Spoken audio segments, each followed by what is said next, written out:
Il va faire cavalier F2. Je vais faire roi G1. Il prend la dame. Et là, j'abandonne parce que j'ai une dame de moins.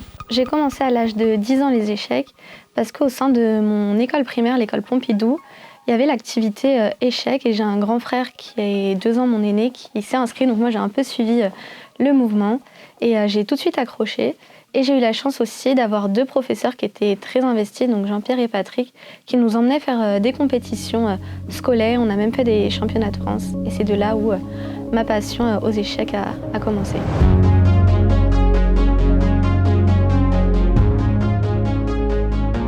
J'ai été championne de France universitaire en 2023, championne de France des moins de 20 ans en 2022. J'ai participé à différentes compétitions mondiales et internationales avec l'équipe de France adulte ou jeune, où on a fini vice-champion d'Europe de l'Ouest par équipe. J'ai été demi-finaliste des championnats de France adulte et avec mon équipe jeune et adulte, on a joué au plus haut niveau en France. Et j'ai le titre de Women Field Master, ce qui correspond à avoir passé la barre des 2100 Elo. Je suis 2074 Elo, ce qui correspond à top 30 français féminin. Et le classement Elo, ça va être le classement qui va permettre d'évaluer le niveau de la personne. Donc quand on gagne des parties en fonction du classement de l'adversaire, on va gagner des points Elo. Et quand on perd, on en perd aussi. Et il y a un classement national et un classement mondial. Et c'est parti avec la partie de Sarah Gigeli qui est en tête du tournoi chez les moins de 20 ans. Et on va voir pourquoi elle est en tête. Tout simplement parce qu'elle joue très bien. Et là, elle vient de faire une très très jolie partie. Qu'est-ce qu'il fallait trouver ici? Et je suis sûr que Sarah l'avait prévu. Il existe 3 types de tournois en fonction de la cadence. Les tournois blitz, donc c'est moins de 5 minutes. Les tournois à cadence rapide entre 5 et 1 heure. Et les tournois à cadence lente, les tournois dits classiques, avec plus d'1 heure pour la partie. Et en fonction de ces tournois, on va avoir des compétitions par cadence avec un classement Elo aussi en fonction de la cadence. Et des tournois comme championnat d'Europe, championnat du monde ou des tournois Open sur ces différentes cadences. Et on a aussi les tournois individuels ou les tournois par équipe qui se jouent environ à 8 joueurs. Et on va chacun ramener un point pour l'équipe.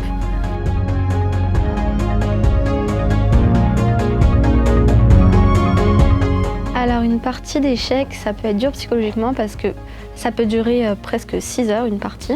Donc il faut pouvoir rester concentré du début jusqu'à la fin de la partie pour éviter de faire une erreur. Et il faut savoir qu'une partie d'échecs, elle se joue en grande partie dans l'esprit. Donc il faut calculer les coups à l'avance, donc ça aussi, ça peut être fatigant. Au niveau de la gestion du stress, donc il y a des moments clés dans une partie. Donc il faut savoir les identifier et rester concentré à ce moment-là. Et pour la préparation, donc une partie se prépare aussi en avance, donc on connaît notre adversaire.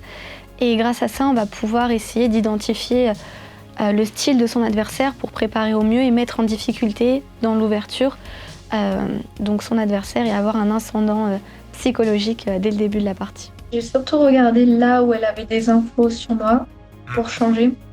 Quand on sait pas quand on sait pas ce que l'adversaire va jouer, il faut aussi tenir compte du fait que lui va se préparer.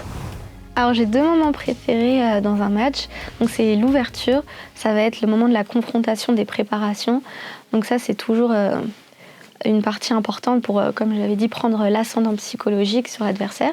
Ou sinon le moment clé d'une partie où on sent que ça peut basculer d'un côté ou d'un autre, donc il faut rester concentré et trouver la suite de coups qui pourrait amener à la victoire. Mon plus beau souvenir individuel, ça a été mon titre de championne de France en 2022, en catégorie de moins de 20 ans. Donc c'était à la 8e ronde, donc j'avais un point d'avance sur ma concurrente directe. Et il fallait que je gagne cette partie et que mon adversaire fasse une égalité, donc un partage de points. Et je me souviens à ce moment-là où l'adversaire donc fait égalité et mon adversaire, quelques secondes après, abandonne. Et c'est à ce moment-là que j'ai réalisé que j'étais championne de France et une ronde avant la fin, donc la dernière ronde, c'était un peu moins stressant. Et au niveau collectif, donc avec mon ancien club, l'Échiquier des Lions, donc on a monté une équipe jeune et on a monté tous les échelons, toutes les divisions pour atteindre le top jeune et c'était de très bons souvenirs par équipe. Donc ça, j'en garde de bons souvenirs. Les échecs, ça m'a apporté donc plein de choses. Par exemple, au niveau scolaire, l'organisation. Donc j'avais des compétitions les week-ends avec les cours et les devoirs, donc il fallait être bien organisé.